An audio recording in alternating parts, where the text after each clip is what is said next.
Hello, and welcome back to the Struggling Survival server, where I'm sure, as you've gathered from the title and thumbnail, that this is not going to be a standard episode.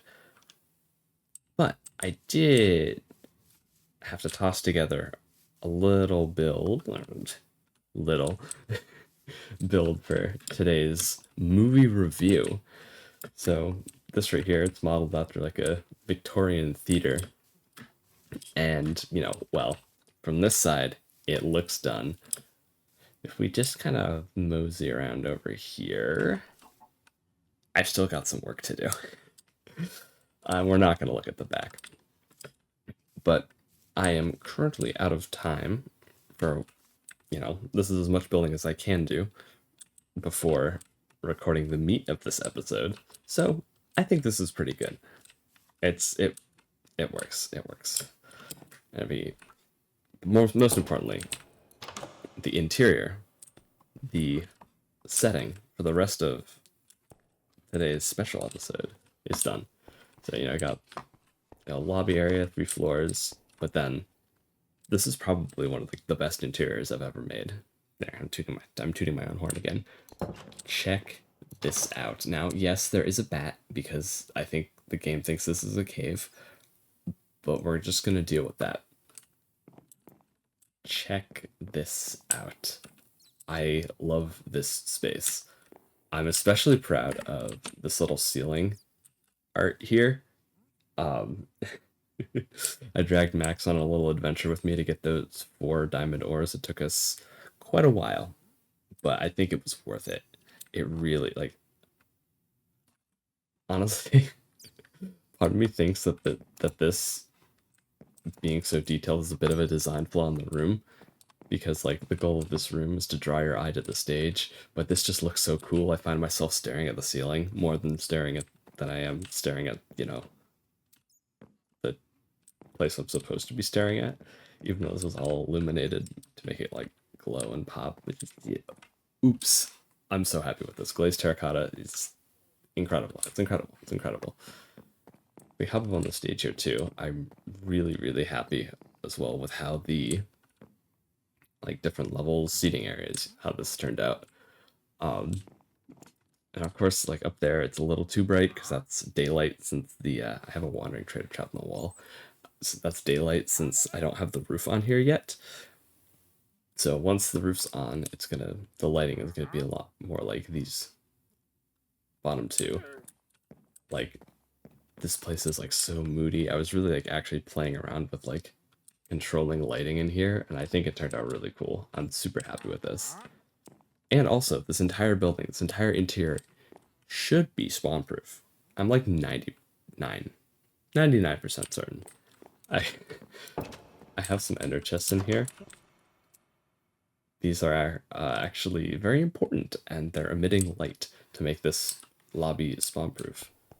Is it nighttime? Let's get in there. But now, I think it's time to get to the part of this episode I'm very excited about. A movie review. But of course, before we start the review, I need to make my way to the world spawn. Oh wait, I definitely You have- haven't been on this server before. You have not or been it on would this have been server in the before. server.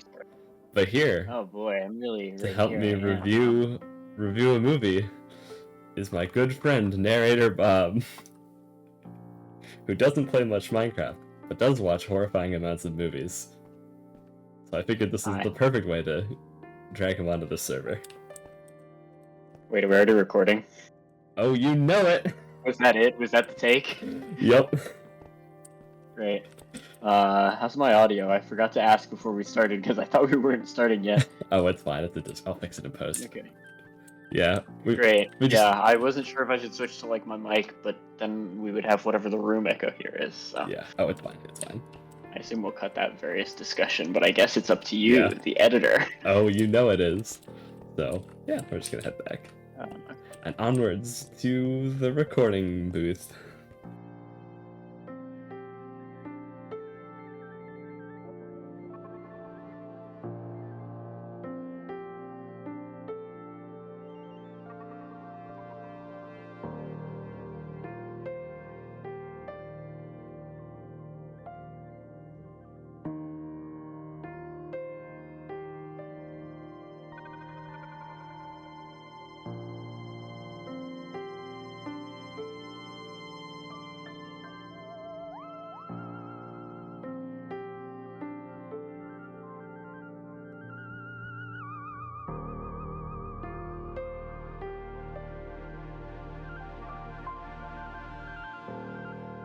5.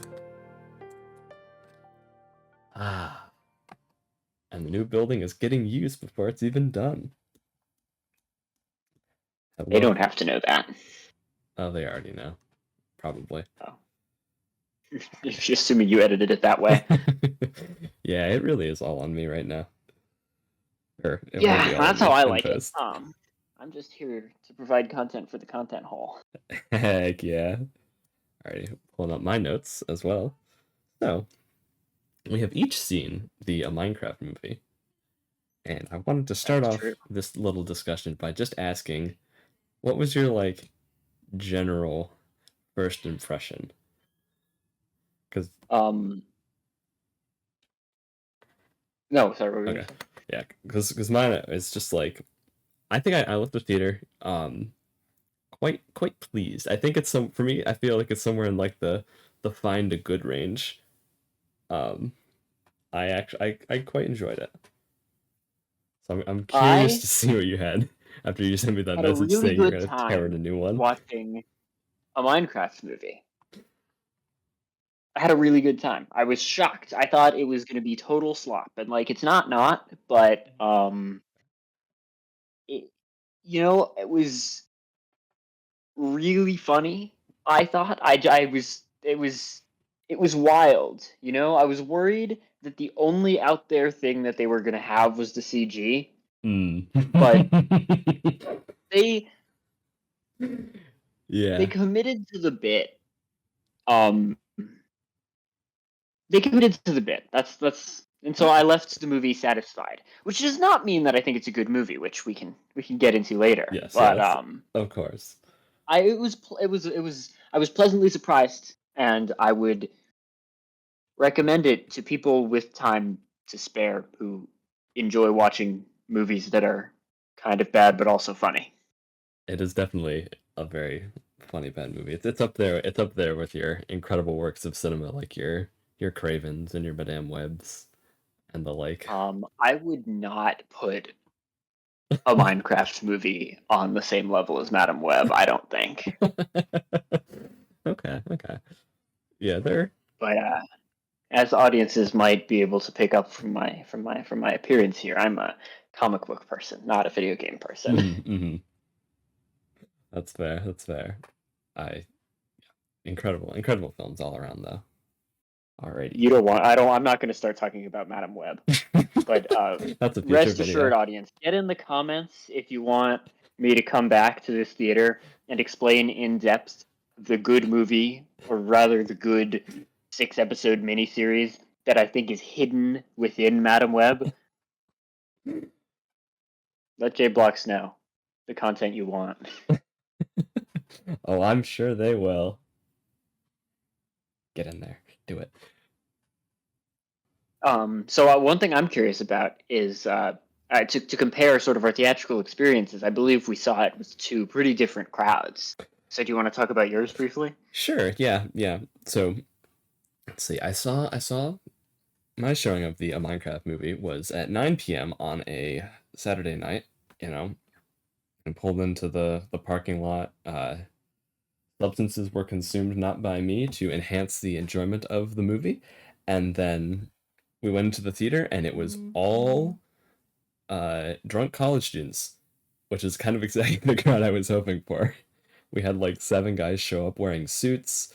While the trailers were playing before the movie, we had one guy stand up and be like, "Alrighty, everybody, I'm gonna count down from 3, and then we're all gonna yell chicken jockey." Play the clip. Chicken jockey! And that was before the movie started, so they were a little, shall we say, rambunctious. When during the absolutely iconic scene, we're gonna mine, then craft. Well, Minecraft. People started screaming, and that's when the popcorn was thrown up in the air at the screen. How was your theater experience? My experience has like a little prologue. Ooh, okay. I got tickets to go see a Minecraft movie with a couple of my friends on Tuesday night at 8:30 in IMAX. Um, the Saturday beforehand, I went to my local movie theater to see a re-release of Princess Mononoke, which I don't know. Maybe it's not a children's movie, but it feels at least children's movie adjacent. It is animated. And I found it very striking that I walked into the building and it was the most children that I have ever seen in this movie theater. And every single one of them was either coming from or going to a Minecraft movie. I sat in a theater half full or 2/3 full of grown adults to watch Princess Mononoke, which is probably a better use of everyone's time than watching a Minecraft movie. Princess Mononoke, 7 out of 10. Okay, yeah. Good movie. It is a good movie. Just to make sure I'm delivering hot takes for every possible subset of your audience. Oh, of course. Gotta hit it. Gotta hit them all. I don't know. Does people think Mononoke is like a 10 out of 10? I enjoyed Mononoke. Maybe this is too much of a tangent. Nah. Anyway, I just thought that was amusing, and I sat there in my theater of all adults, and I was like, I'm a little disappointed because I'm going to see a Minecraft movie at 8:30 p.m. on a school night, which means I'm not going to see it with the children. But the children were turning out for this movie, and I wish that one of us had seen it with the children so that we could have that experience. But as it was, I went to see it at this IMAX theater. I guess for some context, I live in a certain highly populated city that some, myself included, might refer to as the center of the world. Mm-hmm. And at this Tuesday night 8:30 showing, I would say the theater was a quarter full or a third full, not super full, but it was a big theater. I think there was one child maybe that I thought I saw, but everyone else was skipping their homework.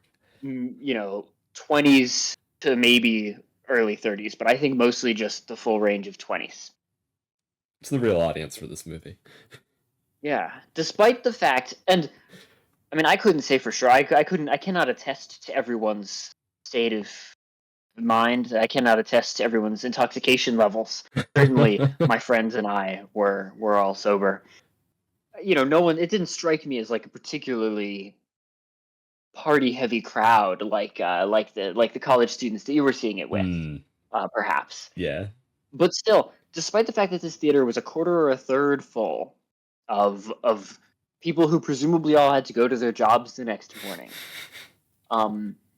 it was loud. It was a loud, proportionally speaking, probably the loudest theater I've been in for like noise to people ratio.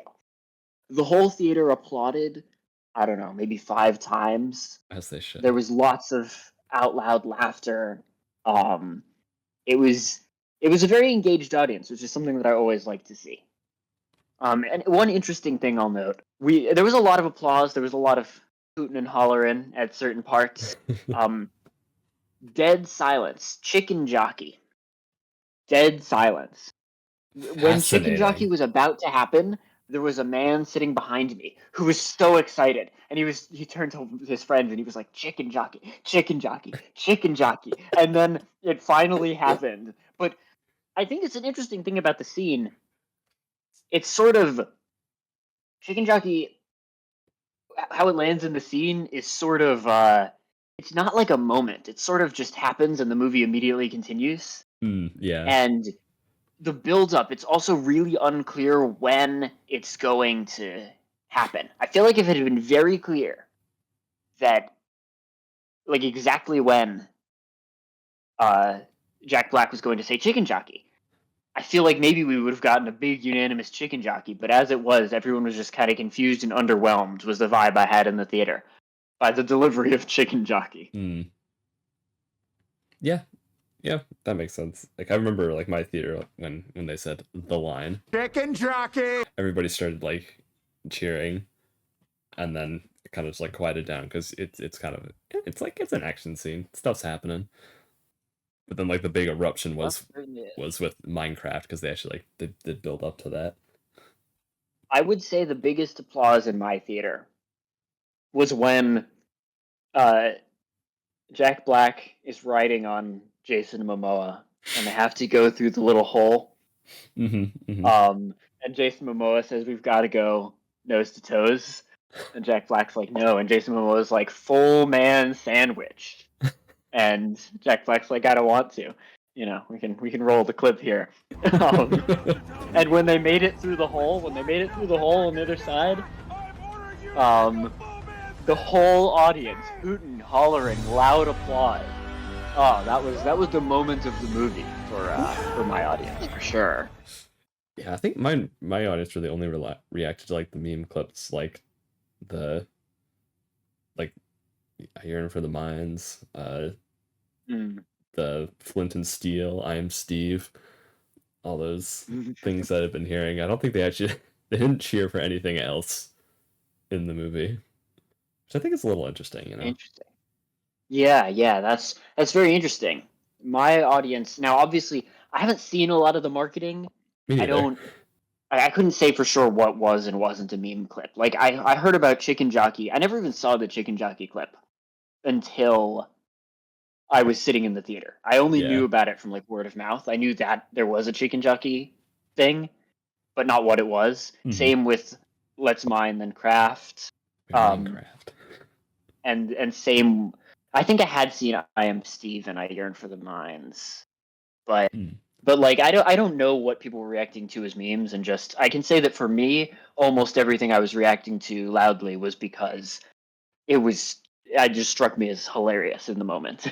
Yeah, like I think maybe I'm trying to remember. Yeah, it's been a minute since I've seen it. I think there may have actually been a few reactions to a certain romance subplot, which yeah. I would argue that everyone applauding after Jack Black and Jason Momoa make it through the little hole is a reaction to a certain romance subplot. Fair.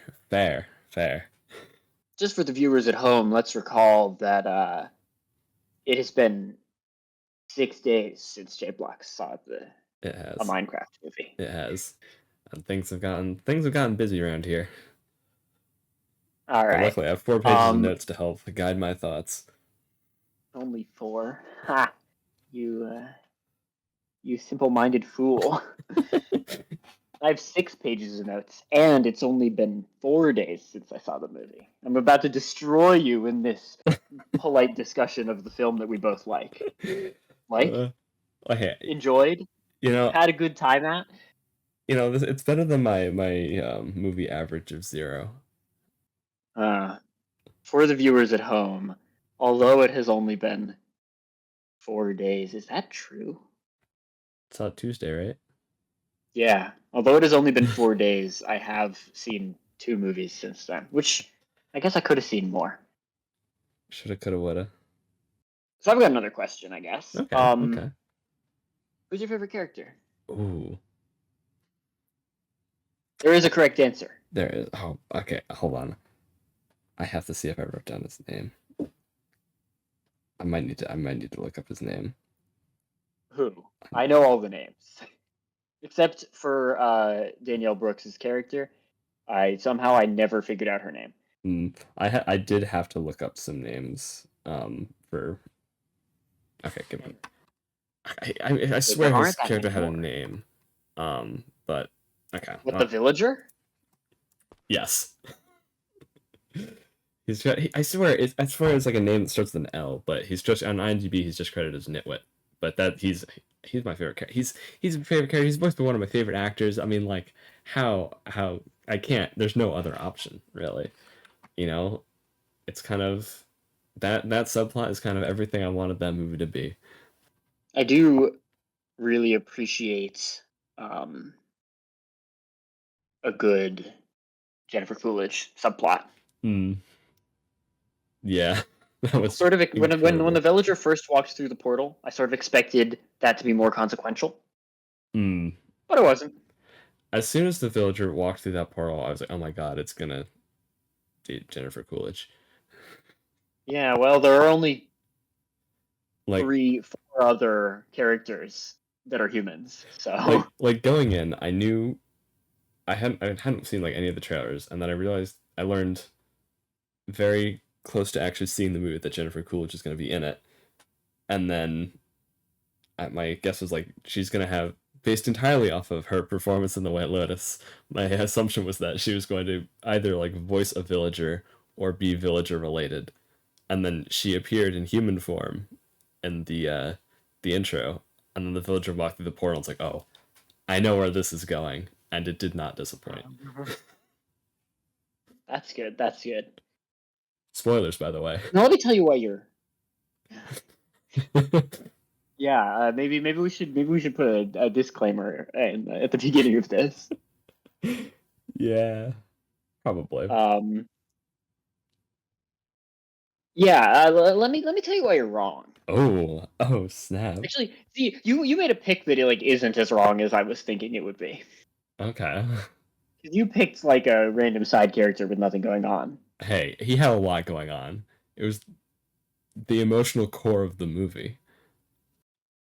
Now let me tell you why you're wrong.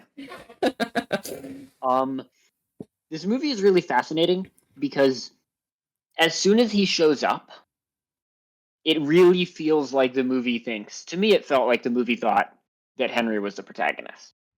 Oh, yeah, no, he's not.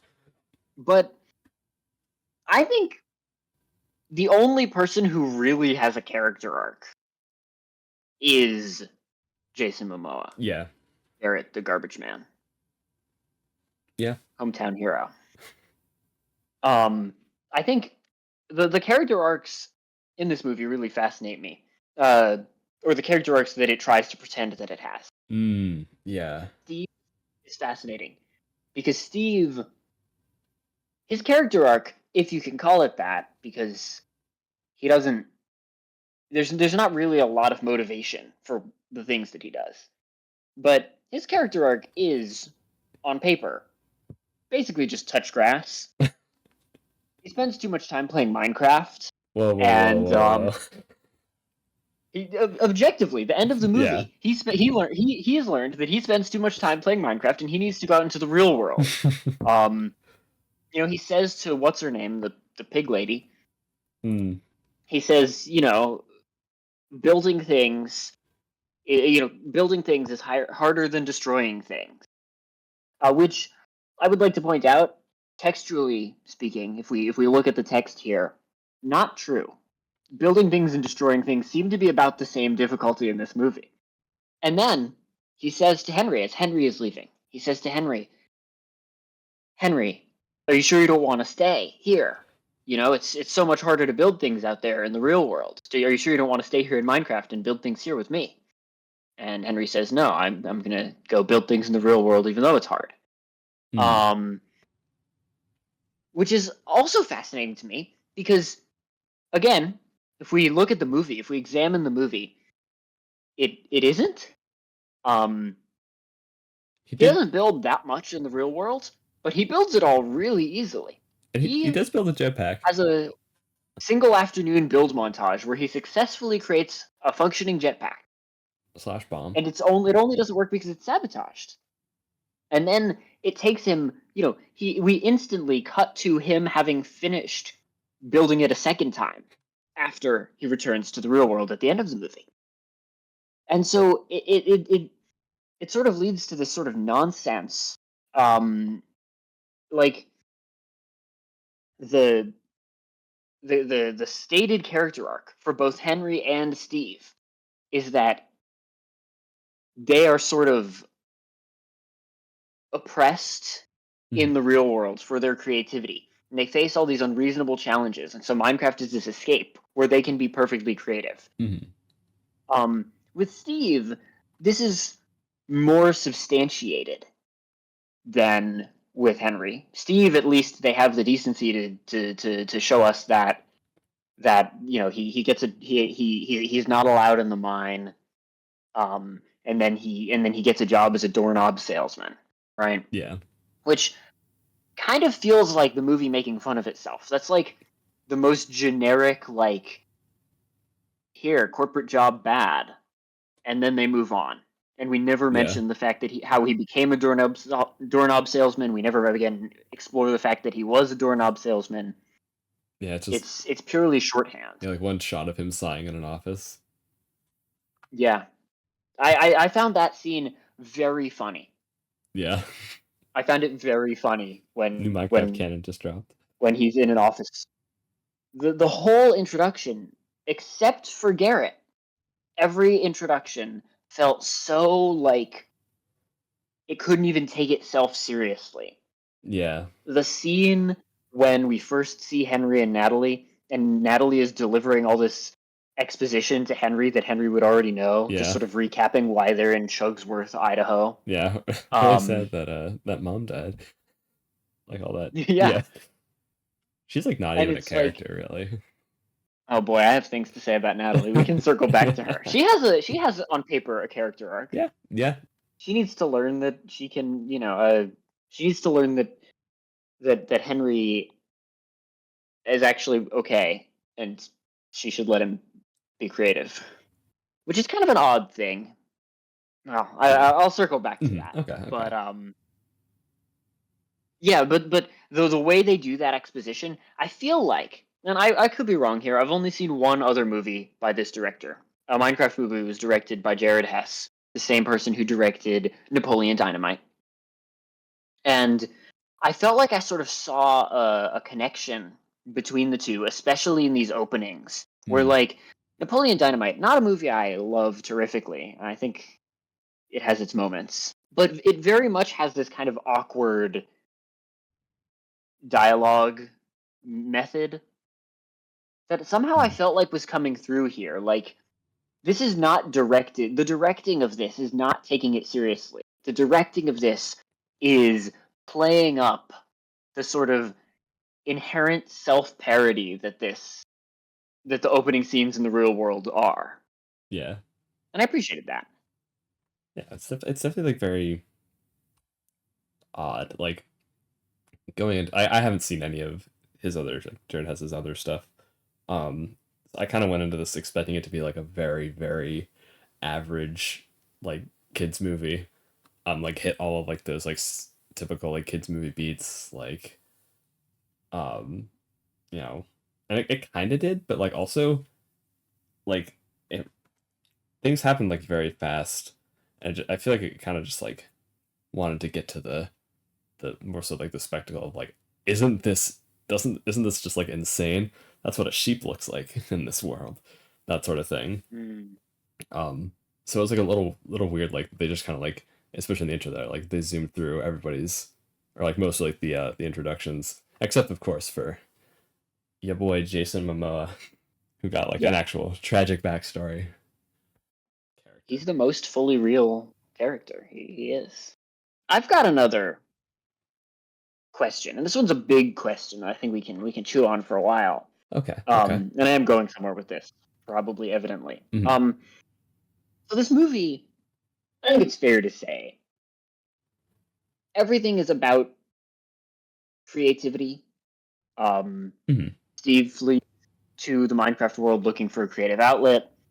The only thing that is sort of separating Henry from his peers and putting him at odds with society is his creativity, his creative urges. Natalie does not fully understand Henry because she doesn't fully understand, not necessarily that she doesn't fully understand his creativity, but she is worried about how the world is going to treat him for his creativity. Yeah. And Garrett also exists. He just wants to play video games, man. Garrett's arc is not about creativity. Garrett's arc is about deconstructing his hypermasculine persona and letting people in. It's about overcoming isolation. I think it's telling that the only arc that isn't about creativity. Oh, Danielle Brooks also doesn't really have an arc. Danielle Brooks quits her real estate job. She doesn't really have anything going on. Yeah, like one of my big criticisms of the movie is that the characters Natalie and Dawn aren't like characters. They they kind of just exist to help out the guys. I feel the same way. I'll return to the question I'm about to ask, Mhm, and I mhm. think this is relevant to it. But Dawn especially is very like she's there to sort of shake her head at every time Jason Momoa opens his mouth Yeah, and be and like, also, "Oh, you're so stupid, Jason Momoa." But it ends up that she loves all of these guys in the end yeah. anyway. And hey, she has some slapstick comedy moments because, yeah. Yeah. Um, but one thing that I found notable for a sort of movie all about creativity is that the way that specifically these two female characters interact with creativity is markedly different from how the three men do. And Mm, Garrett having something actually interesting going on is maybe a bit of a special case, but even he like makes things and does things. I think it's very telling that telling is that the word? Yeah. I think it's interesting that we never see either of the women build anything, except maybe in the sort of build montage at the end before yeah, the final battle. like I think Natalie slaps the pumpkins on a bunch of the iron golems, Hmm. Yeah, but that's kind of the extent of it. yeah. Um, but I think it's really interesting that this whole thing where the men are just rushing off and the women are want a map, Yeah, and the map villager goes out on a boat, and Natalie um picks up a wood block and throws it in the water and goes boat magic, and it's just a wood block and nothing happens. And then she and Dawn look at it for a moment, and then they just give up and leave. yeah, And the next time we see them, okay, so then there's a scene where they're beating up a zombie with garden tools. of They course. also, yeah, they start off fighting with garden Yeah, tools. they got good at PvP Yeah, but off anyway, camera, of they course. they beat up the zombie with garden tools while they're having a heart to heart, Hmm. and then we don't see them for like 15 minutes or more. Yeah, And then the next time we see them, they're just in a mushroom house yeah, but they presumably built. off screen. And I Yeah, think it's interesting that two things. Both they learned to build, they learned to sort of be creative, and we didn't see it at all. yeah, But also that they built the only aesthetically pleasing thing that anyone builds during the entire movie. Everything else aesthetically pleasing has been built by Steve in the past off screen. hmm They are they build they build one thing outside of the build montage, and that's this aesthetically pleasing mushroom house. And then again, when we return to the real world, and they're all working together on their new project, the video game that they're making with Garrett. hmm I think it's really interesting that we see Henry soldering and Natalie painting. There seems to be a sort of divide, mm, just like a loose divide among gender of aesthetics versus sort of more quote unquote practical creativity. yeah, yeah, yeah. I definitely agree with that. I feel like I could be missing some examples. I've obviously only watched the movie one time, so if you Yeah, like get in the comments if you have a different opinion. But I find it striking, and it feels in line with what big movies do. yeah. Interestingly, I think I'm like pretty sure this movie does not pass the Bechdel test, which I think is like a little funny, maybe also kind of sad. Oh my God, you're totally right. Like it's There literally is one scene where they talk like the scene where they're talking to each other. They're talking about Henry. there's the Like scene with the villager. I guess they're talking about the villager, and they might also mention Henry in that one. yeah. But like it feels like to me like their role in the movie was literally just there to kind of like like very much supporting character. They have no like real arc. They Yeah, don't really have any like goals or motivations aside from like help out the guys. yeah, Like no, yeah. definitely. they're not super compelling characters. They're just kind of like there. Yeah. So anyway, to return to the question I wanted to ask, however long ago, the movie Yes. obviously is about creativity. It was, how could it not be, Yeah, or it's wants to Minecraft. be? But what do you think the movie thinks that creativity is? Okay, okay. Yeah, because like my I'm gonna go off on my own little tangent here. Um, Mhm. like my takeaway for like the core theme of the movie is that it's like, um, it's in that everybody needs like a place to like express themselves or something, or yeah, to express Mm. themselves, right? And like you can kind of see like maybe like some ideas that they were trying to do like with all the characters, but they definitely fell flat on some of them. I think it's less so about like creativity specifically and more about like self-expression, which it kind of also like Mm. fits in with Garrett's whole character arc of like him learning to just get along more with other people and like bonding with Steve and Henry on their little quests, and then Henry kind of like has like a space to just like explore like his inventions, and Steve has the space to just like create. Let's see, where am I going with Mm. this? Where am I going with this? Like I think it's more so like about like self-expression and like just That's really finding interesting. ways to like having just like this space where you can express yourself however you want without any judgment, and then you can kind of like then like the main theme of the movie is basically if you have the space then you can kind of like take that into the real world once you're ready. Like that was my takeaway from it. Yeah. Um, that's really, I like that. I think that's very cohesive. Um, Okay, let's go. I do think that maybe my question still applies Mhm. because there's only a certain amount of self-expression that we see. Yeah. And if we want to change the term from creativity to self-expression, as I thought, I got more and more worked up about this idea that nobody fails. Mm. Nobody fails except Natalie. That one time when she yells boat magic and throws a block of wood in the water. Comedy. Yeah. Um, People are defeated, but nobody fails at creating something. Nobody fails at self-expression. Mm.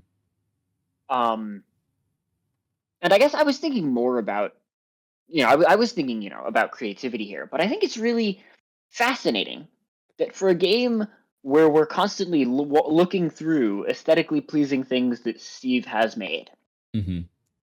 it's very STEM focused. It's very Mm. STEM focused. Um, Everything that Henry ever makes is very practical, very, very, very STEM. Yeah. Tech Um, nerd. and also, he never fails. I got this feeling like the movie thinks that creativity is creativity and or self-expression. I'm not sure, when Mm. there's an argument to be made, and perhaps a bigger argument than we have time for on this program, but there's an argument to be made that the two are the same, or like mostly the same, creativity and self-expression. Mm-hmm. Um, they're at least very overlapping circles, I would think, Yeah. but I digress. There's no one in this movie creates for the purpose of learning, Mm. nor do they learn for the purpose of creating. Yeah. So every time someone sets out to build something, they simply build it and succeed in building it and use it for the task that they wanted it for. Yeah. Um, One time they don't succeed. One time Natalie fails. And instead of learning to better accomplish what she wants to accomplish, like, I mean, you and I are, I assume this is known to channel. Well, this is obvious, I guess, because you spend all your time building these incredible things. You and I are, so the audience Thank doesn't you. know about me, but you and Mm-hmm. I are artists in the broad sense of the word. Uh, Mm-hmm. We've and, made a and, few and, things.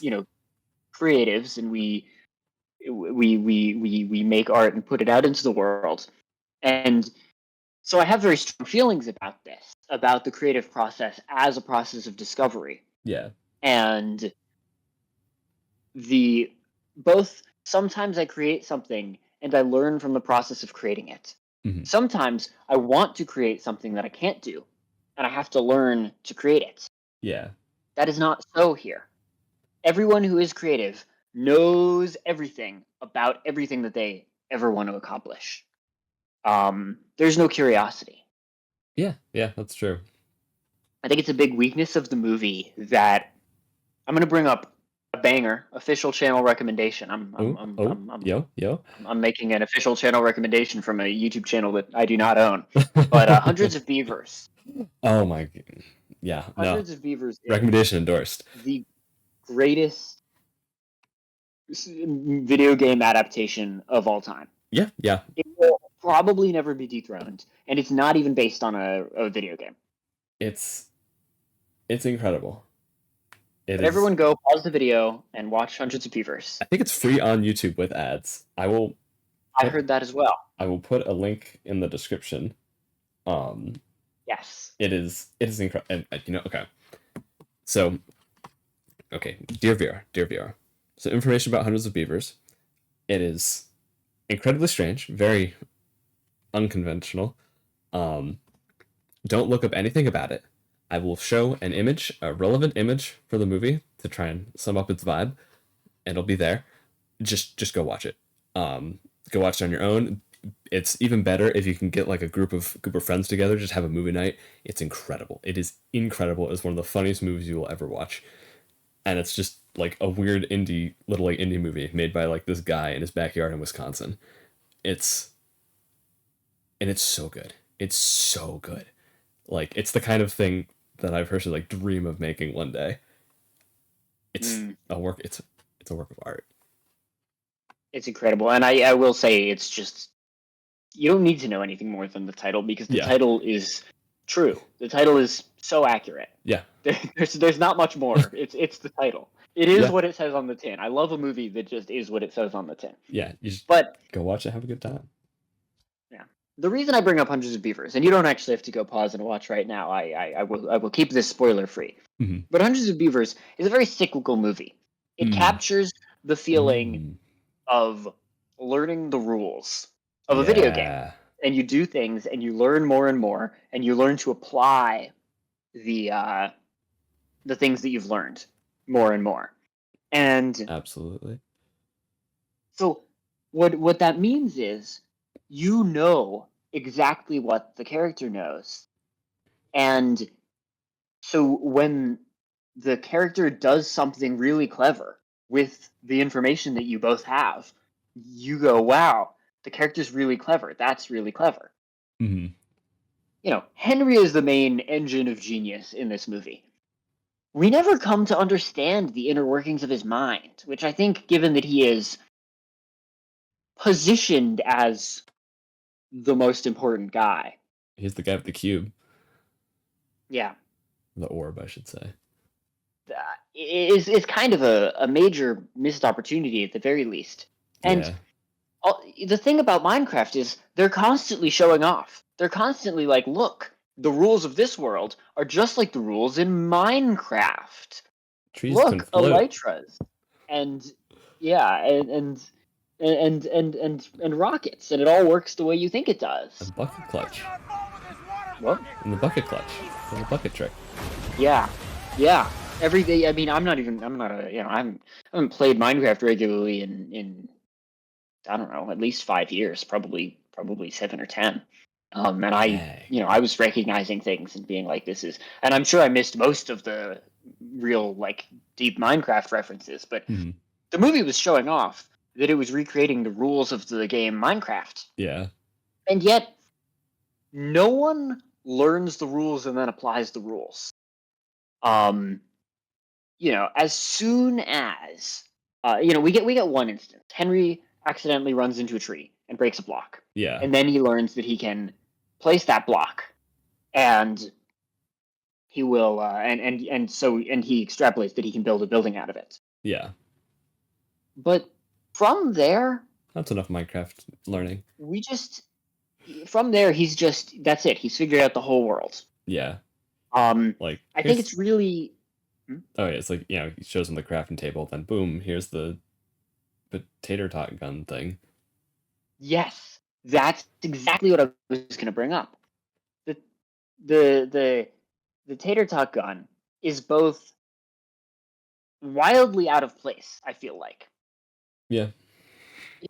The only piece of like modern-esque technology in what is, it has its Minecraft-isms, of course, but it is sort of it's a medieval styled world. Minecraft is still predominantly medieval styled with some like pistons and minecarts. It's got some sort of industrial revolution features, but there's nothing like computer-y. It's still very like physical, I guess. Exactly. The gun to me feels very out of place.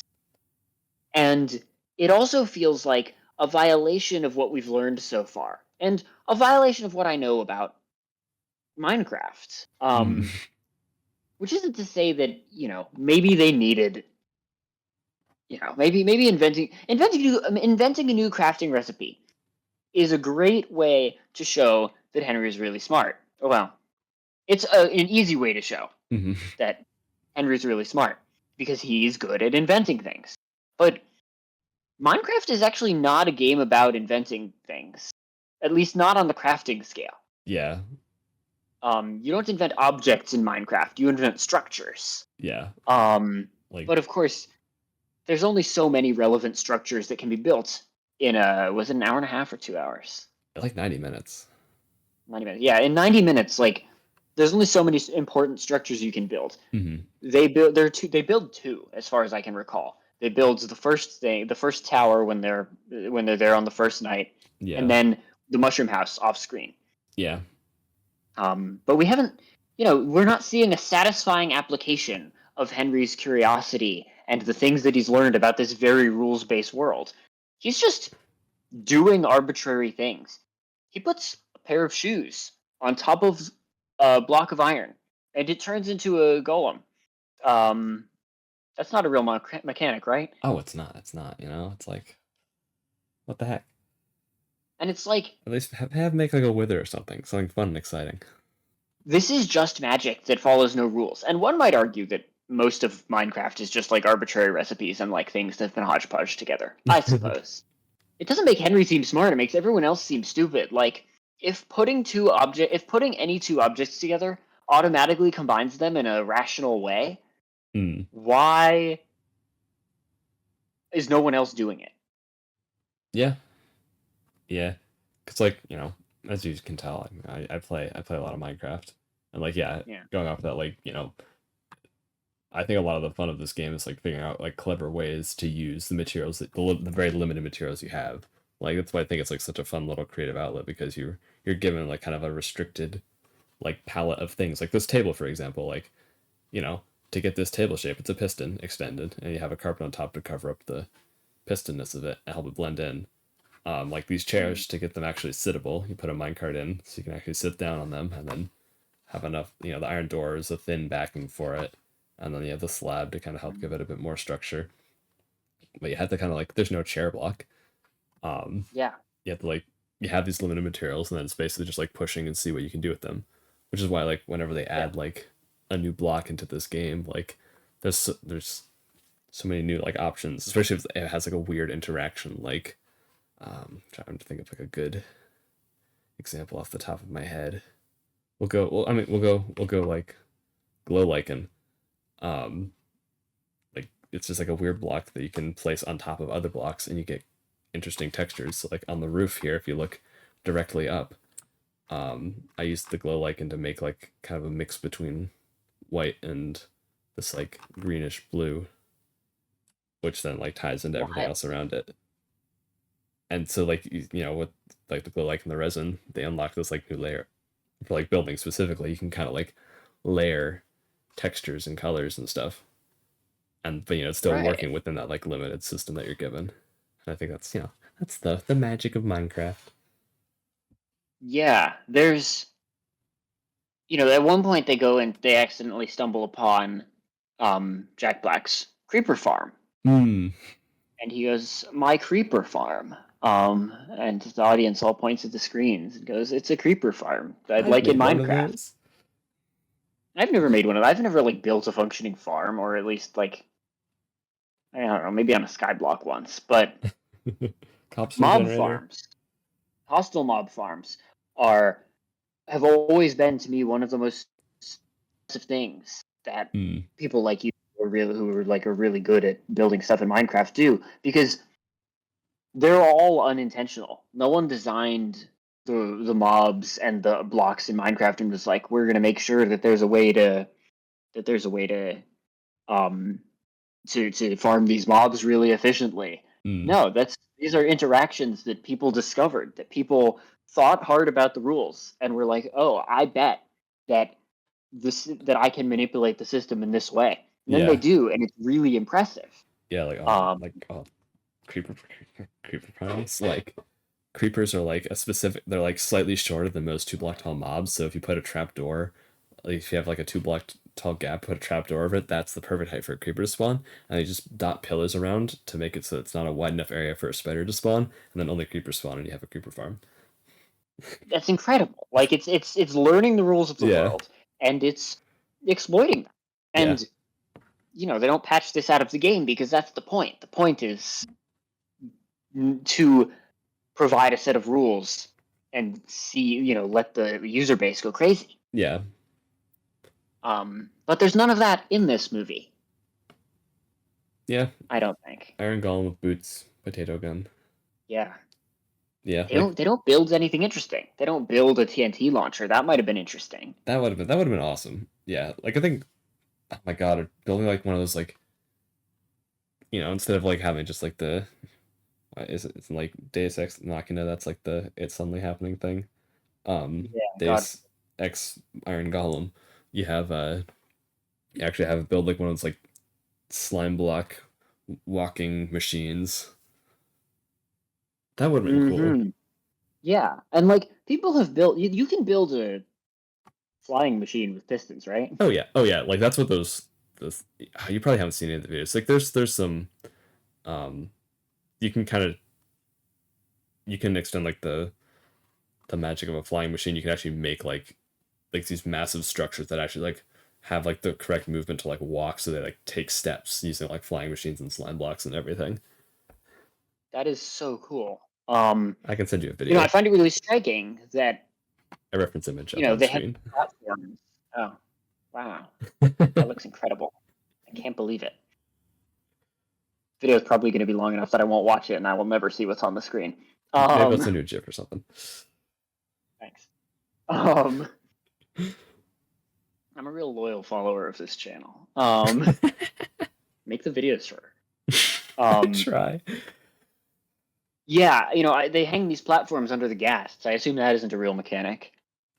They're adding a ghast you can ride on. Hello, J-Blocks from the future here.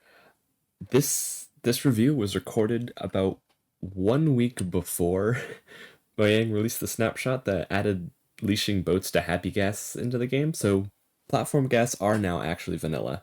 But I think the point still stands. There are like other ways in which the movie doesn't align with like core vanilla Minecraft, but who knows? Maybe in like a couple years, we'll see like magic speed boots and fast iron golems in vanilla, and maybe you can make like a splash awkward potion to stop piglins from zombifying the overworld. But as of right now, those aren't vanilla, but platform ghasts are. So the one example we chose is the one example that is now coming to the game. Oops. Point still stands though, I think. I'm not opposed to that, but I do think that it's interesting that they hang these platforms under the ghast, and they're like, a lot of how the conflict physically happens is dependent on ways that Minecraft doesn't work, really. Yeah. When movie magic. There are incredibly elaborate, creative ways that people have come up with to accomplish similar things. Like, would the movie have been better if Malgosha and piglins were all in enormous, like, industrial piston flying machines? Probably. But yeah, it would have been cool. Or like, maybe do like the thing that the Minecraft story mode did, and just have him like summon a wither instead of like the big uh the big piglin. Yeah, Wither the big versus piglin. giant machine thing. Because I mean, you can do some terrible things to withers with redstone. Yeah, the more I think about it, also, the more I am like, wow, a giant elaborate walking machine is so much better than a magical fast iron golem. Yeah, but it's less marketable, so there is that. Less marketable, you certainly can't sell a toy of that. Exactly. Gotta think about where the money's made. Listen, everyone, like the video. Drop if this video gets to 1,000 likes, and Holy moly! JBlox is gonna buy the the Jack Black Steve action figure. I'll make a stop motion animated short film. Yeah, yeah. Don't you want to see that? Oh god. Inflict the Jack Black Steve action figure on JBlox, please. I'm begging you. They might be all sold out. I heard they're flying off the shelves. How is that possible? I'm lying.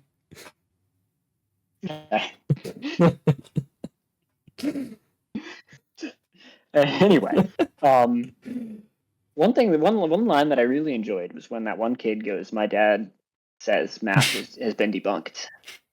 That was pretty incredible. There's some gold out there.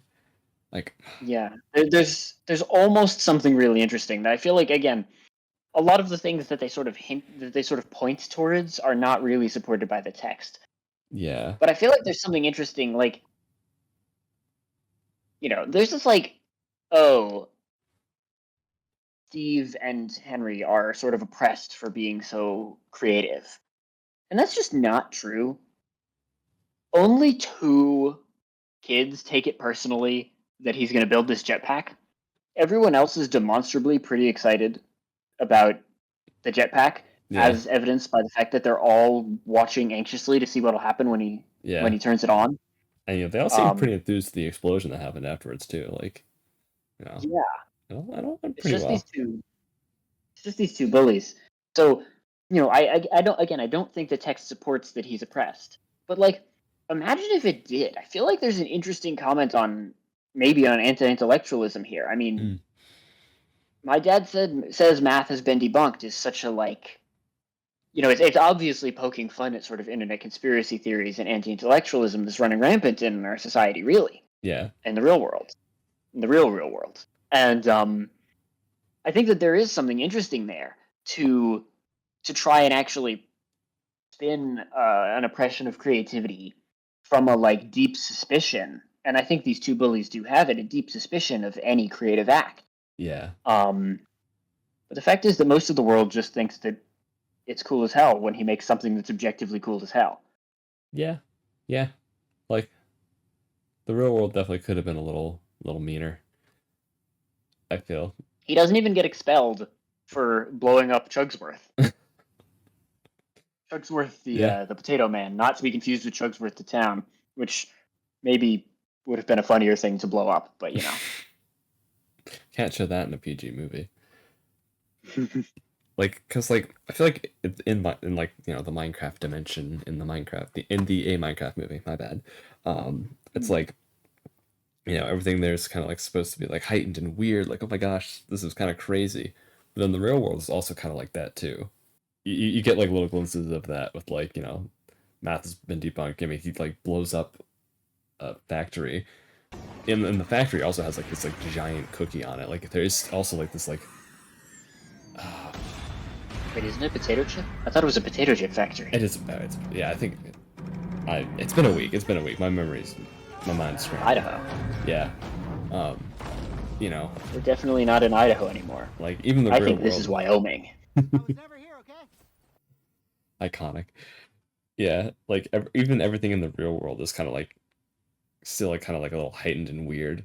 Like giant potato statue, the like Garrett's existence, um, then there's like, the stuff that the bullies were saying, he makes a jetpack, and also like Don's car, just like animals sticking out of it. It's like a little like over the Yeah, top and cartoonish. And then, I feel like it would have been more interesting if you could like contrast like a more like standard and bleak world where you have like all these like crazier characters who like really stand out in the real world, than they go to like the Minecraft world, and it's more so like they fit in with all the insanity there, and thematically then you can tie that back to them. They have their antics in the Minecraft world, and they come back out into the real world and kind of can with like more confidence and stuff in yeah, themselves and their creativity. yeah. I think about like the chase scene with in Barbie, when the chase scene in the cubicles. Yeah. Um, that comes to mind here. Like, the movie thinks that the real world is too ridiculous. Um, it can't even be serious about dead end jobs. It can't even be serious about like corporate soul crushing jobs. It has to make fun of them so much that we don't take them seriously, and therefore opposing them doesn't seem serious. And indeed, Mm. you know, I mean, they just all quit their corporate jobs when they get back. Dawn becomes a full-time mobile zoo person, Yeah. and I guess I don't remember. I don't know if they say explicitly if Natalie ever returns to Chugsworth to be their social media manager. See that building again. Yeah. Yeah, I don't remember either. You made me think of something very interesting just now, Ooh. because you were mentioning Garrett as a sort of over the top, out there, crazy character, and I Mhm. do think it's very interesting that his fashion is the way it is. Yeah. Um, like he's wearing pink all the time, and He's got like the et cetera. shades, the But he's yeah. also just this incredibly hyper masculine character, and his arc is all about that. Yeah. Um, It's very like it's 80s. a interesting contrast. Yeah, Yeah. it is a stuck in time thing. I think you're right. Yeah. That was when he peaked. Exactly. Oh, then also going off of like everything being unhinged, the whole villager romance subplot, incredible, incredible, incredible. But that also is kind of like a cartoonish thing happening in the real world. Like, Yeah. but yeah, I think kind of like one of the main things I wish that I got from this movie is I kind of wish that like I wish everybody was a little bit more of like a caricature and like unhinged, right? Like Mhm. it's you have Garrett and Steve are like maniacs, um, Mhm. and like they're just like going around doing things is generally fun to watch. Sitting in the Yeah, theater having a great time watching Jason Momoa just like scream at the top of his lungs, but then like he's everybody really else, talented. yeah, he really is. Um, he was in Game of Thrones, I think, um, and then you have like Henry, Natalie, Dawn, who are just kind of like very boring, bland characters, and I wish they kind of just like made them more like out there. Like it would help contrast them with the real world, than than them finding themselves in the Minecraft world. Like I could see maybe an argument for like maybe having Natalie start off as like a more boring character to kind of like contrast when everybody goes into the if you have like that separation of like bleak real world, fun crazy Minecraft world. Most of the characters Mhm. are like weird and crazy. In the real world, you have one character who's like fits into the bleak real world pretty well. Bring everybody into the crazy Minecraft world. Everybody fits in well in the crazy Minecraft world, except for the one character from the bleak real world. Then they have a whole character arc of them, discovering themselves and their creativity, and then everybody brings that back out into the real world. Like I feel like Yeah, that could have been a lot stronger in this movie, but but no one discovers their creativity. That's not how it yeah, works. There is you're just born you with it. either are or are not creative. It's an interesting thing where I kind of, on the one hand, what I enjoy most about the movie is how unhinged it is. Yeah. But on the other hand, I do think that you're right to point out that the unhingedness erodes the separation between between the two worlds. Minecraft, aside from being lonely and like things don't feel that much more possible in Minecraft than they do in the real world. Like in the real world, he builds a jetpack. Yeah. That's impossible. Like his design. I hate to say it, but the kid was right. Math has been debunked.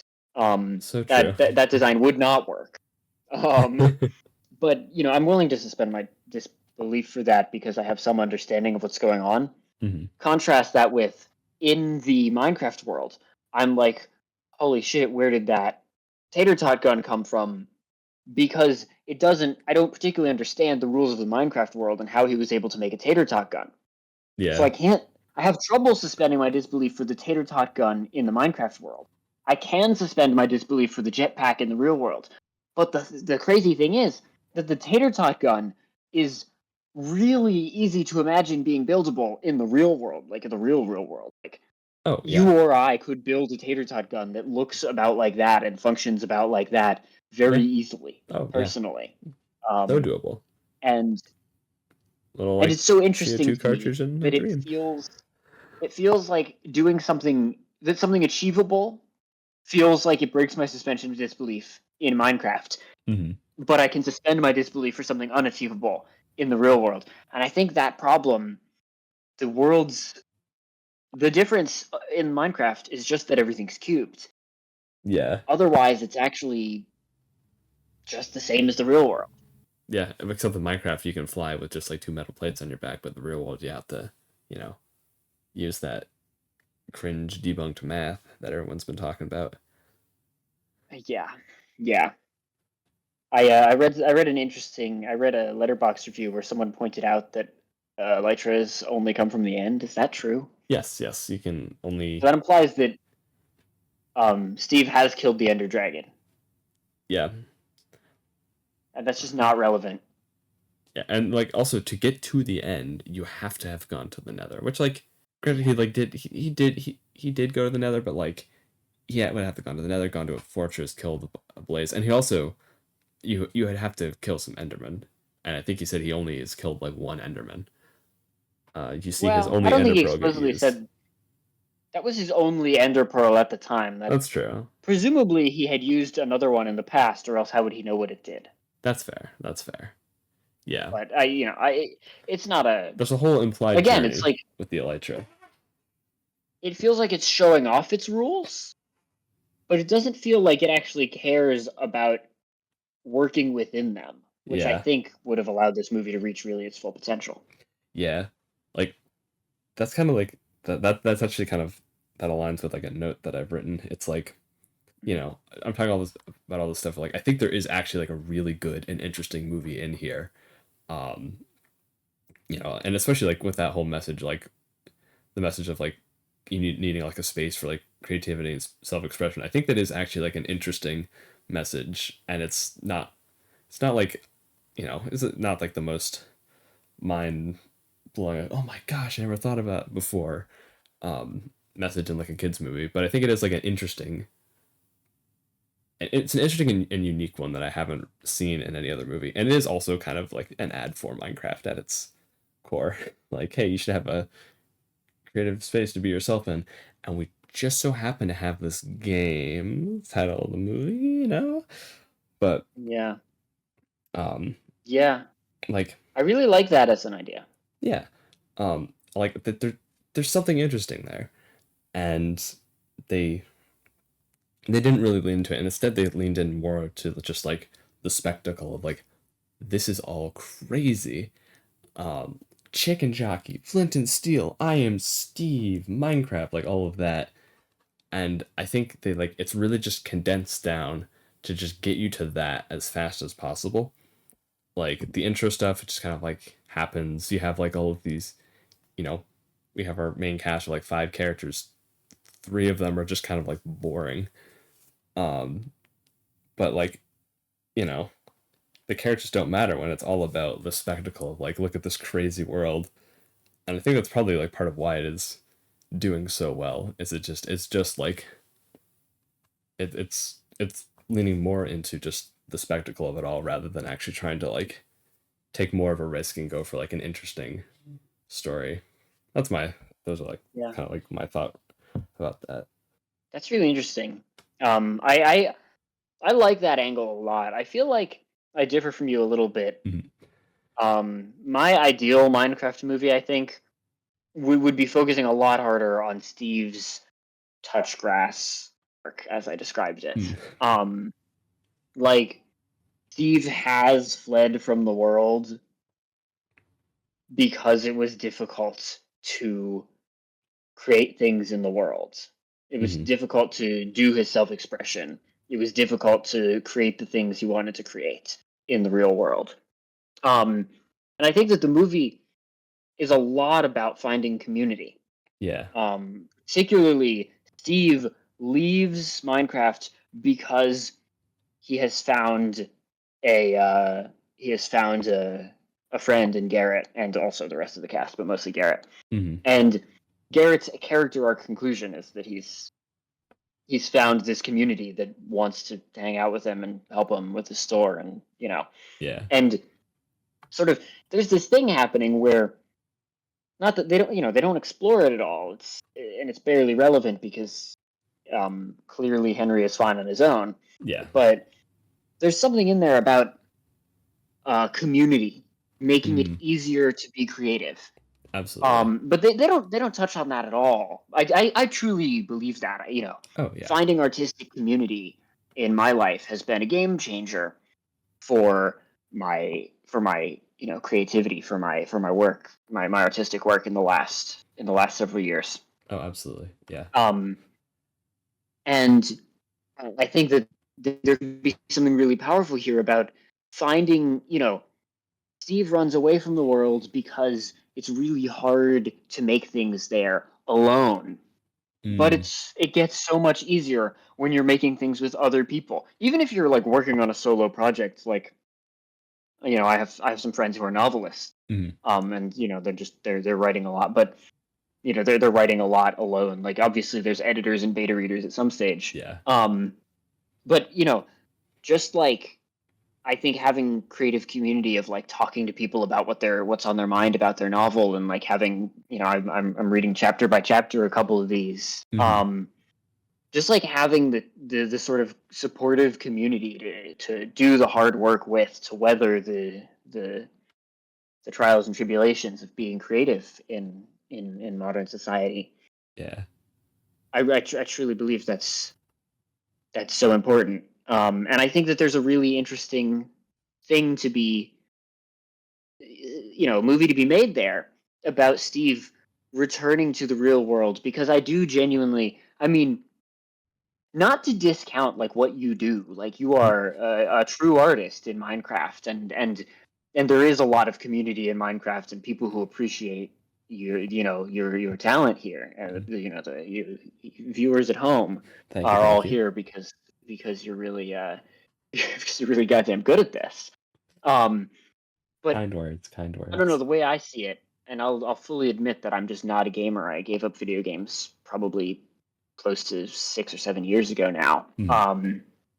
I only ever did them as a social activity, but I do feel about video games that they're sort of, in a lot of ways, an escape. I mean, they I don't think anyone would really disagree with me that they're an escape. And I do think that making things in the real world is more rewarding. You can I'll be interested to hear your opinion on this, but I think it's more rewarding, and I think that they should have leaned into Steve, going out, and especially because Steve was in a single player world effectively. Yeah. He clearly doesn't believe that any of the other life in that world, except for his dog, is sentient or deserving of rights. Yeah. Oh god. They just kill a lot of people. There's a lot of death in that movie. I was really surprised he didn't kill Malgosha, Yeah. given that they just massacred everyone who worked for her. I guess she gets to be like a real person, but yeah, that's true. Like all the piglins were sentient, and like no, apparently not in the view of. Yeah. But so he's in a single player world, and so I guess maybe to refine my point, not to just be coming at you and coming at gamers in general, because I don't mean to be doing that, but to refine my point, I would say he's in a single player world. He's making this art and there's nothing wrong with making art just for himself, Mm-hmm. but I do genuinely believe that it's so much more rewarding to make art, even if it's just for the small community that you have. Like you and I have certainly made art that hasn't been seen by like a lot of people. Yeah. You know, this has been seen by like 2 or 3 people. We've both made some art like that. Yeah. But I think it gets so much more rewarding to, instead of just to participate in human communication through Mm-hmm. art. Yeah. That's Steve's arc, I think. That's what I Mhm. would have liked to have seen more of. Yeah. But let me cede the floor to you so you can respond to my long ramble. Yeah. Because like I think that is interesting, right? Because like obviously I spend a lot of time creating things in this game, but like a lot of it, there is like an element of like socializing to it. Like you know I got back into Minecraft like what, oh god, 2019, like when that was like the big resurgence of it, I think. And I got back into Minecraft by setting up a Minecraft server and playing on it with like you and a couple of our other friends. Um, and like, I you don't know, remember this at all. Oh, I do yeah, remember this. I yeah, sent up relevant screenshots of this like uh, 2 days ago in our Discord. yeah. So it's summer server after high school. Like, Right. I didn't do a lot of actual Minecrafting in that server, but I wrote some Spigot plugins that did stupid things. yeah, but like, you know, I found like for me like I really enjoy playing like on a server. Like I have an old creative world I need to dig up that I played on like elementary school, but like the really fun part was always like showing off the things I built to other people. Like I can build Mm, all these cool things, but I feel like I do want to like put them out there in some way. And a lot of like I can't really play this game single player. If I feel like if I did, I would have to do something like what I'm doing now, which is also like making these videos, because that's like a way for me to like create something cool and then showcase it and like talk about it, like what like my thought process was for how I put something together, and just like you know just put it out in the world for other people to see and appreciate if they want to. um right. it's like I'm doing that here, I'm doing that now. um I've always like, since I got back into Minecraft, I've like exclusively played on the servers. And I have like my little private Mm, creative world, but everything on that is basically just like planning and messing around with things that I can then bring onto a creative server. And then just like the idea of like putting it on a server where other people can just like come over and just like see them, even if they don't actually do that. Just the idea that like somebody else out there in the world can just see what I've been up to. Like that does actually yeah. make everything a lot more rewarding, which is why I think part of why I build these things so obsessively. It's like, you know, I will either build them on a server that other people play on, and maybe like post a screenshot on the screenshot channel, be like, hey, check out this thing I made. Or, I'll start building a city and upload videos onto YouTube for other people to look at. But Yeah. there's an element of Yeah. putting it out there, even to this. Yeah. I don't know if your audience knows this, or if you want me to tell your audience this. I guess you can cut it out. I don't know if your audience knows this, but you you're actually like a an official builder on a multiplayer survival server, and you've contributed. I don't remember if you're how much of the spawn design you contributed, but I believe a lot of your work is like the spawn of this Yeah. shared survival server that a bunch of people play on. Like you've definitely put work out there in a way. Put your like your Minecraft designs out there in a way that's like you know a bunch of people interact with on probably a daily basis, Yeah. or That's yeah. near daily basis. Like That's a weird you thought. you really are putting your yeah. That just occurred to me while you were talking, and I was like, he's not even going to mention that he built spawn on a server on like a used server. Yeah. Maybe I'll put a picture up there. Yeah, Yeah, actually. incredible, and it looks great, like everything you build. Fun fact, actually, the admin for that server messaged me while we've been recording this about some stuff he wants to do in Spawn. So I might be working on that some point over the next few weeks. But yeah, That's great. it's just like a little side thing. It's weird, just thing art out in the world, people to see, people, and Yeah. the cool thing about building something in Minecraft, it's it's like not only it's like an art thing you can look at, it's an art thing you can go inside of, and do things in record a movie review. Yeah, It's a cool medium, I think. It's definitely its own medium. It's a cool medium. Yeah, I think. Yeah, to sort of narrow in what I was saying, because I feel like this discussion has led me to some new revelations. Heck yeah. I wish that the Minecraft movie had been about the power of community in enabling art and the sort of rewardingness of making art in community, making art for people to see, as opposed to just sort of to pass the time. That's the Minecraft movie I wanted to see. Yeah, I think that's definitely I want to see that, and also just a lot more just weird, yeah, weird characters. I wish I had more weird characters, like Steve, Garrett, Nitwit, Jennifer Coolidge.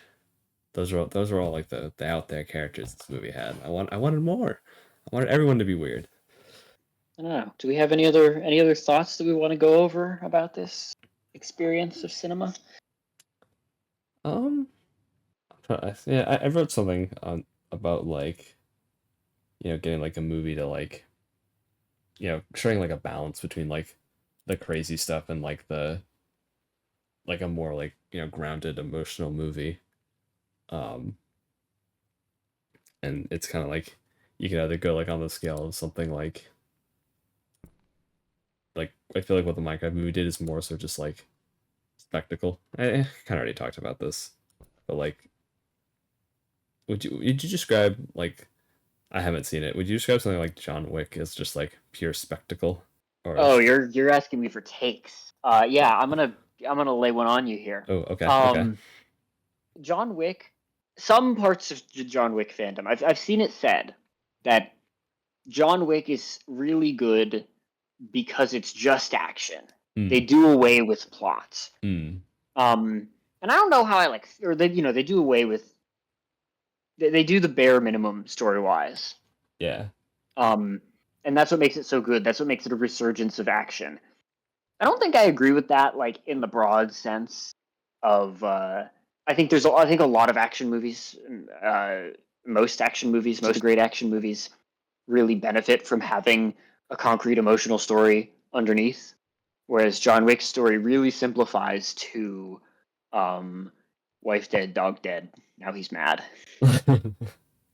Big mad. It's a little more than that, but on a John Wick scale, I kind of just when it comes to John Wick specifically, I kind of agree.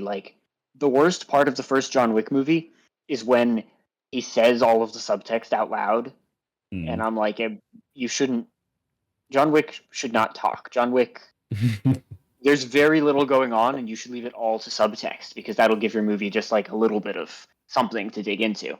And it gets more plotty as it goes along. The third movie is the worst of the four so far because it gets really into lore, how the assassin society that he belongs to works. Yeah. And then when they pull out of that a little for four, they make a really good movie again. But all that to say, to answer your question, John Wick is satisfying action over John Wick when it's working well is satisfying action with the bare minimum motivation. Okay. Yeah, because I feel like that's sort of that style of the movie making or story, I guess, seems to be applicable to the Minecraft movie, where it's more so just they're trying to get a lot of the story beats kind of it felt kind of out of the way. You have the whole thing a lot of these traditional story beats happen the setup oh my gosh, Steve's gonna betray the group, but then Steve just he appears and like, you know, like in like the interaction where he met them, he's like, yeah, no, there's this like evil pig queen in the Nether. She wanted me to like betray you guys and steal the orb, but I'm not gonna do that. And then also like the whole thing, when Garrett is this week's biggest trader and takes everybody to the diamond mine so he can get diamonds and cash money. You'd expect like Henry to be mad at him until like Act 3, but like they still kind of like all stay together.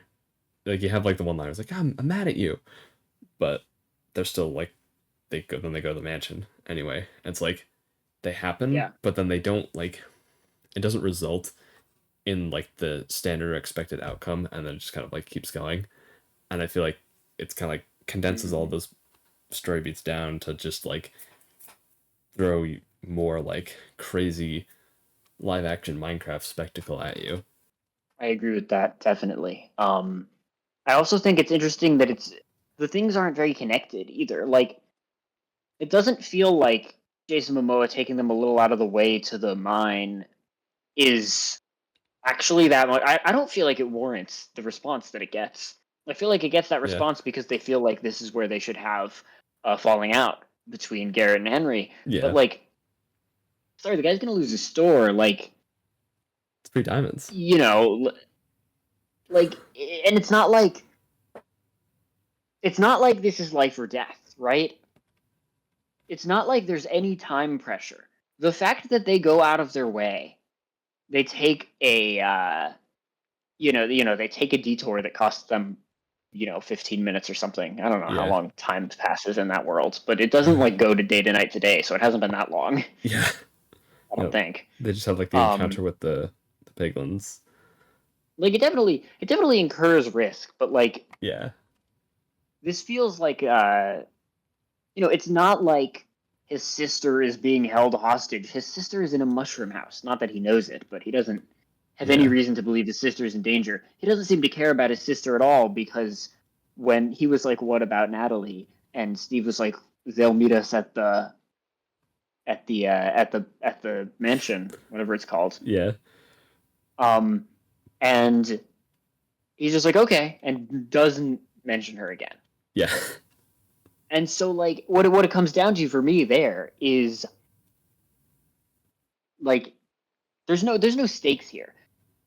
Aside from the slight bit of risk that was incurred by the monster attack that happened to them, there's nothing at stake. They hold all of the cards. They have what Malgosha wants. And they I'm not saying that there's no like cause to be mad here, but like feels like a resolvable difference, I guess. Yeah. Felt like it happened to check a box, and then just like now we can check out Steve's Keeper Farm. In the beginning, there's this shot where Natalie is unpacking, and she takes out this like ceramic item. It might be an animal of some kind. Maybe we can throw it up there. Yeah. She it's like a kind of turns right? it over, and on the bottom it says "To Natalie from Mom." Yeah. And I'm like, well, that's going to break, right? No, we just never see it again. Yeah. Oh, man. Like breaking and having to like reconstruct it and having to like actually deal with the grief of the lost mother. The lost mother is not the only effect that the mother's death has had on these two children is that one of them is stressed about having to be a parent to the other one. Oh yeah, Natalie like is a child. Just working. Well, in an office. She's presumably like 18 or something. She's presumably not like a literal child, but the only stress caused, and Henry's just fine. Yeah, he's building jetpacks. Henry's like, yep, my mother is dead, my father is unspecified, and maybe his father is secretly Steve. That would be that'd wild. be a twist. My mother's dead, my father's unspecified, my sister is now my guardian, and we're moving to Chugsworth. And like, although I grumble a little about the whole Chugsworth thing, I'm on the whole, it's just kind of fine. Yeah, I have no like emotional or mental struggles about this. So why is the mother even the mother's only even dead to provide like literal like a logical reason for them to be there, not for any sort of emotional reason. Yeah. Like I feel like they did Natalie kind of dirty. Like I feel like Natalie could have actually been like a very interesting character.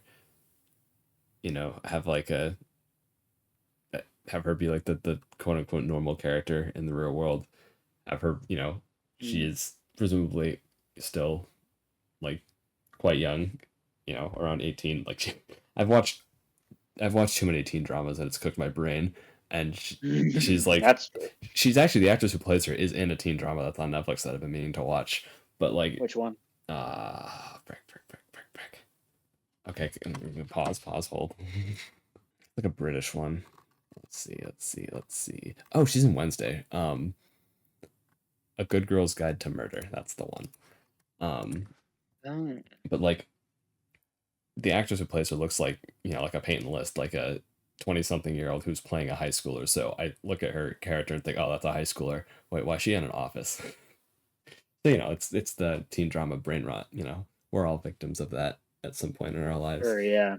Yeah. I mean, but like, you know, this like clearly young character who has been forced to like step up into like this parent role after, you know, one of her parents died, and then, you know, yeah, then the idea of like bringing her into like this like cartoonish world where like all like the real world responsibilities don't matter. Finally, you know, give her like an opportunity to actually just like be, you know, express her creativity, be experience more of just like childhood type stuff in like the Minecraft world. Like I think there would have been like an interesting plot there, but instead, you know, we fail the Bechdel test and get outplay some.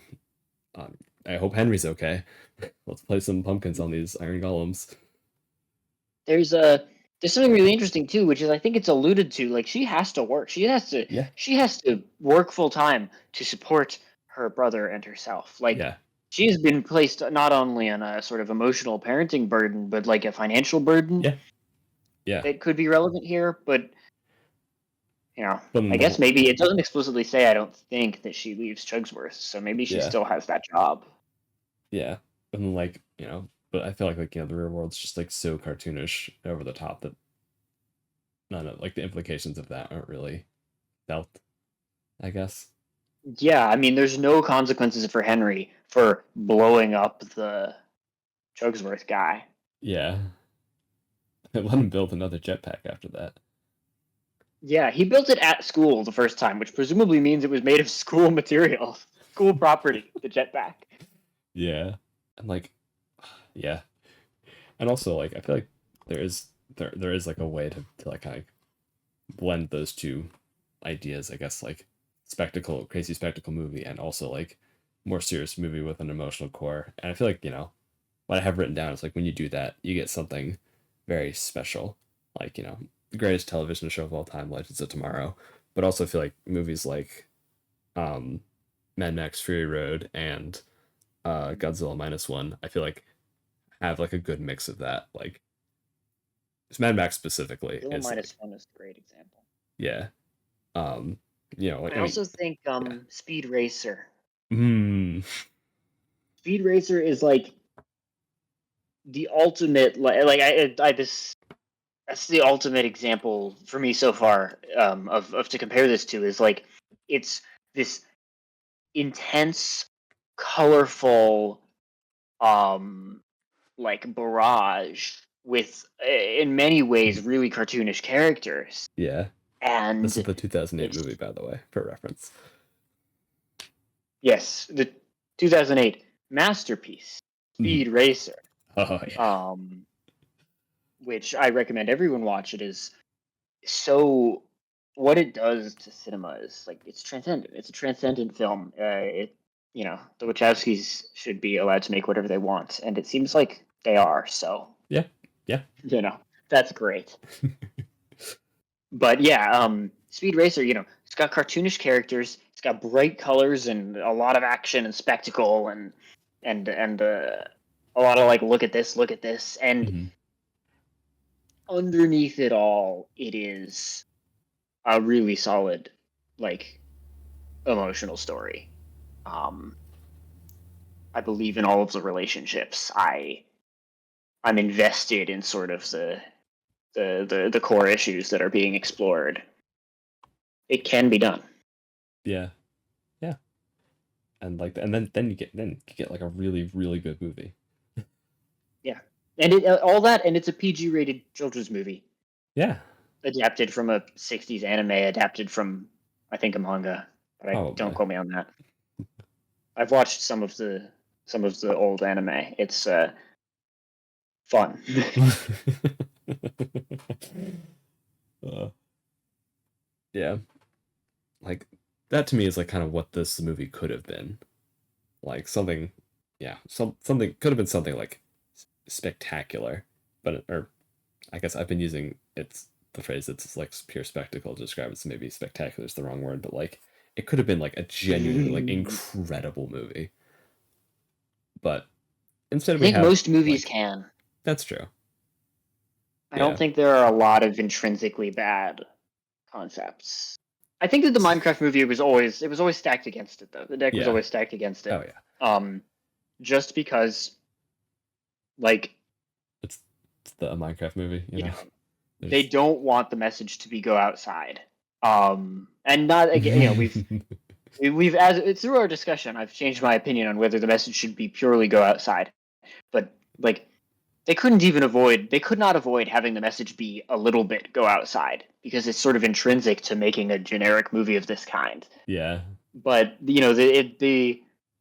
I do think that the sort of it's a big IP with big corporate happenings, big corporate Oh yeah. involvement. They got Jennifer Coolidge for this. Oh yeah, but it's always going to be for something like this. It's rare to get a speed racer, right? Yeah. With where your writers and directors and like the creatives involved have that level of control to really go wild and tell a story. I saw, and I don't want to throw shade at any of the writers. I think that making a movie is cool, and I would be proud to have made the Minecraft movie if I had made it. Oh, absolutely. But I did see in the opening credits when it showed the writers, there were 3 lines. There were 5 writers total, I believe. It was like Oh a wow. person and then a person and a person and then a person and a person. And the way that I believe that it works, don't maybe look this up, maybe fact check me and tell me in the comments if I'm wrong about this.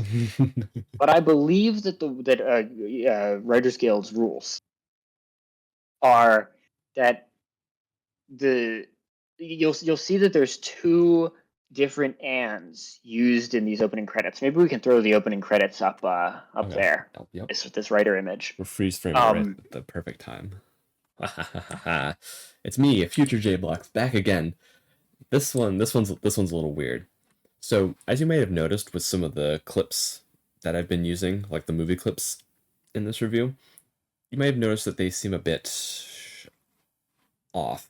And that's because I think there's like a version of the movie, like the version of the movie that's floating around on the internet isn't the theatrical release. It's like a weird previs version. There's, I think just like for test screenings or something, some sort of like test thing. Uh, but it was done before like the final pass of all the VFX.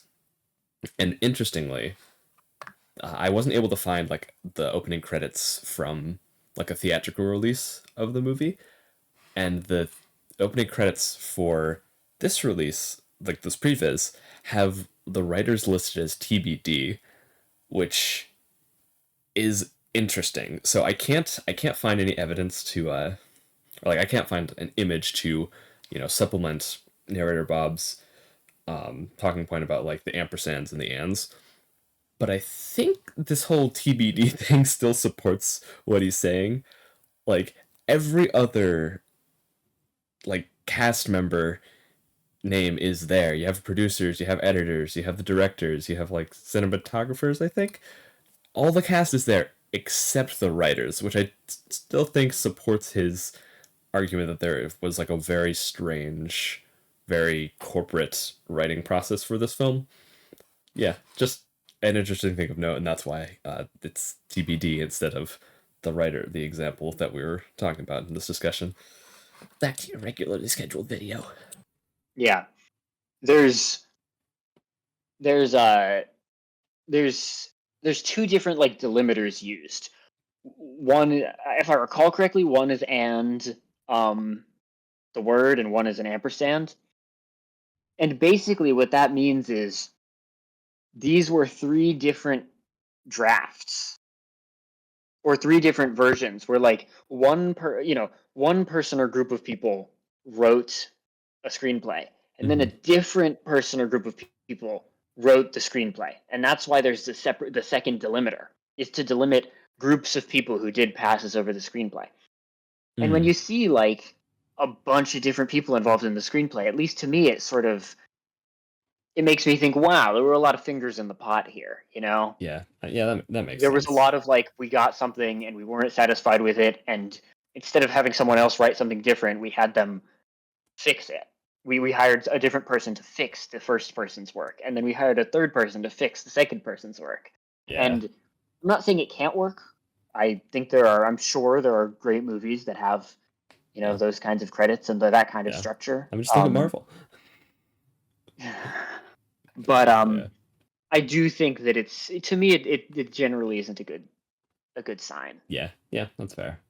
Like the Minecraft movie needed to be like just one person's like completely unhinged, pure creative vision, and then it's Minecraft. It's got Microsoft behind it. Yeah.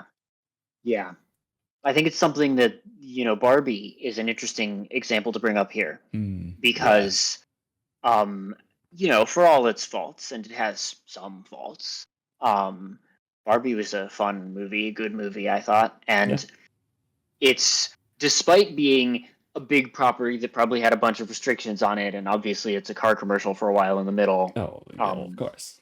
Got about the new Nissan or whatever. And at the end of the day, it still has to sell Barbie. But yeah, it was Gerwig and Baumbach's script that was written just by them, and then Gerwig directed it, and it's more coherent than a Minecraft movie. Yeah, I think that's definitely like a good movie to compare it to. Like big property, targeted mainly at like a younger audience. Well, we're still kind of youthful, I would hope. I guess go see the movie. Yeah, go watch the movie and be respectful. Drop your opinions in the comments, please. Yeah, do that as well. I guess that sort of brings us to the end. Yeah. Any closing thoughts? I have my closing tangent. I guess I would like to. I'll have JBlocks link this in the description. Something that just came to mind as we were talking about Barbie and the Minecraft movie and the sort of IP thing is I follow a film critic, David Ehrlich, who and I subscribe to his biweekly newsletter. I'll have JBlocks link the most recent newsletter. He wrote a really interesting piece about what he thinks a Minecraft movie means for the industry, and why he's kind of optimistic about it. And just what we were saying reminded me of it. The gist of it was that, unlike superhero movies, which are the thing to replace right now, there's no one way to do a video game movie. Superhero movies, they're all interconnected. They're all, even when they pretend to be different genres, they're all the same genre. It becomes very formulaic.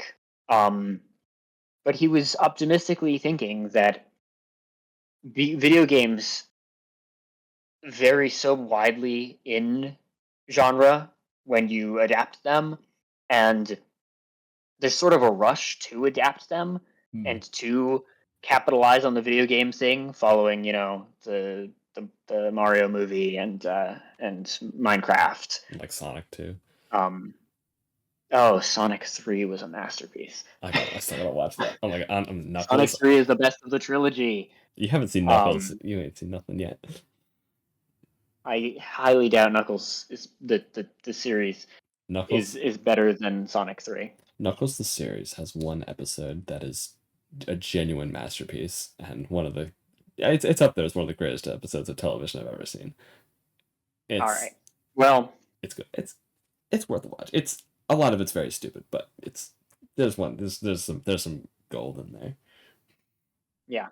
But anyway, basically the gist of the newsletter piece was that there will be wilder swings at the beginning of this video game thing, just because there's no one formula, and they are in different genres. He was very optimistically thinking, and I really hope he's right, and I think it makes a lot of sense that we might be in for a lot of like bold choices and like different kinds of movies being made for a lot of money. And That'd be awesome. yeah, I hope that he's right. Yeah, I mean, yeah, Zelda movie coming out in like 2 years. We'll see how that Yeah, is. he mentioned it. Yeah, I think that'll be cool to see. Very exciting. And then of course, we'll have to see what the Minecraft movie or what the a Minecraft movie 2 is gonna be like. Yeah, they're gonna make a sequel. I'm sure a significant drop off. I'm so sure. It'll be like the Lego Movie 2. Yeah, honestly, the Lego movie is actually probably a pretty good like movie to compare it to. Like The Lego Movie is better. Is a really good movie. Yeah. I have seen the Lego Movie maybe 8 times, and I've never seen the sequel. I have seen it. It is. It was different. I don't remember. I think I watched it on like a plane or something, so it's a little fuzzy. But yeah, but I remember it was definitely it felt like a very different movie. I mean, it is also like a musical, but like I think it wasn't trying to just be like the Lego Movie again. I think. Okay. Yeah. Like I'm not gonna stand by that though, because my recollection I don't know. is very fuzzy. Maybe it's just me then. For me somehow the hype wore off. I don't know. I just by the time the second one came out, I didn't, I had seen the Lego Movie and I liked it a lot. I saw the Lego Batman movie and I liked it a lot, but I didn't care that much. Yeah. Somehow about the sequel. Yeah. Like it's definitely not as good as the original. The original is like a work of art, but well, they're all works of art. That's true. Definitionally, even. That is true. The first one's like a masterpiece. Also about placing blocks and stuff.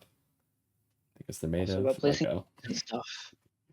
And you know what? It also has a fair amount of spectacle and a fair amount of look. It's Lego. Yeah. Look, it's a theme you recognize. Look, it's a character you recognize. Look, it's that's how Lego works. Yeah. And solid emotional core under it all. The Lego Movie is what the Minecraft movie could have been. I think that probably sums my thoughts on that pretty well. I kind of think, not to launch us back into discussion because I know we're trying to wrap up, but this happens every time. I kind of think that the choice to have an antagonist was strange, or the choice to have an antagonist who was not from the real world was strange. Yeah, quick little tangent. I guess yeah, I think my thought was like it kind of goes in like the antagonist kind of fits in with my whole like takeaway that the theme was about like having this like space to like express yourself, because like her whole thing was that like she expressed herself, she got like scorned by wasn't well received. People were like, oh, look at that loser dancing to pig step, who does that? And then instead of like trying again, she just kind of like fully like retreated and it's like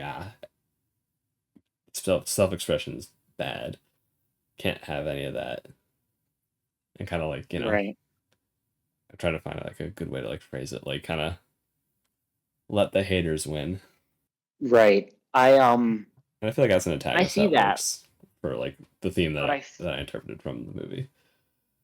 I agree, but I think that at least the way it is, like it kind there, there's a way to look at this and say, well, actually, the Minecraft is more dangerous than the real world. No one is trying to kill Henry for building a jetpack. That's true. Um, That is true. People are trying to kill Henry in Minecraft. In Minecraft. If you die in Minecraft, I think you die in real life. Oh God. Oh. Yeah. Yeah.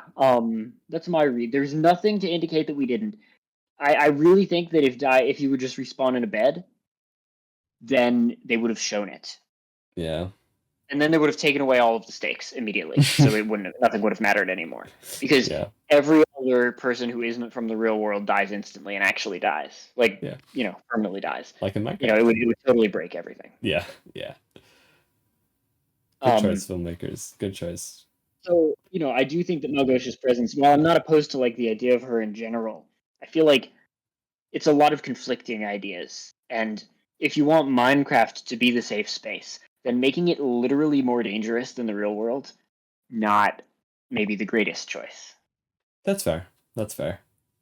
I mean, the regular dangers are one thing. Although I feel like it just makes Minecraft very analogous to the real world.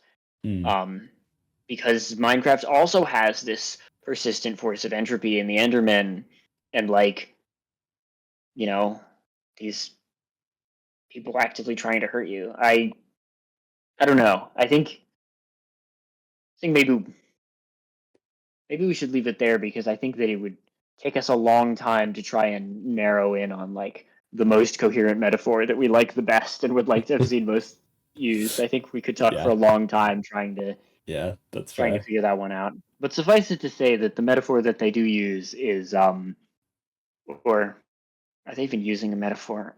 I don't know. The metaphor that they would be using if they were using a metaphor is a long ways off from making perfect sense. Yeah. It's just, it's basically all leads up to an excuse to have having a sky beam, which there is precedent for in Minecraft, but it is a movie trope that I kind of dislike. But shoot a laser into the sky and then have things pouring out of a big nether portal for your climactic conclusion. Yeah. Really, the more I think about it, the more I think, wow, the Lego movie had a not that they should do exactly what the Lego movie did, but the Lego movie did a really effective endings there, or a really effective sort of climax. Yeah. Lego movie did it better. Lego movie did it better. Yeah, by directly linking the in-world antagonist to sort of a real-world thing. Yeah. Again, there are no stakes. They're in Minecraft. Despite the only stake is that they can die. Yeah. Other than that, there are no stakes. They just need to get an item so that they can leave. The MacGuffin. And it's not like, again, except for the people trying to kill them, it's not like Minecraft is some horrible place to be. Yeah. It's pretty nice in here. I could stay in here for a while. 200 hours maybe. Oh God.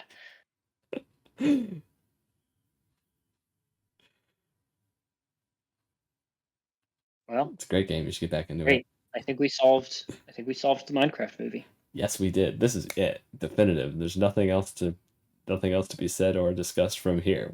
We did it, folks. We did it, folks. Yeah. Drop your incorrect opinions about what we missed in the comments. We didn't miss it. You're just wrong, but drop it in the comments anyway. And so true. Tell J Blocks you want me to come back and talk about another movie. Probably one that isn't Minecraft related because I don't think there are any more that are. Yeah. Maybe we could talk about Sony stuff. That's what your viewers will love. Footage of two people sitting stationary in a big room. Two Minecraft avatars sitting stationary in a big room talking about massively disliked superhero movies. With the magic, with Oh, the magic of that- editing, anything could be entertaining. Yeah, we'll see how you edit this. This is almost 3 hours long, so good luck. Thank you, thank you.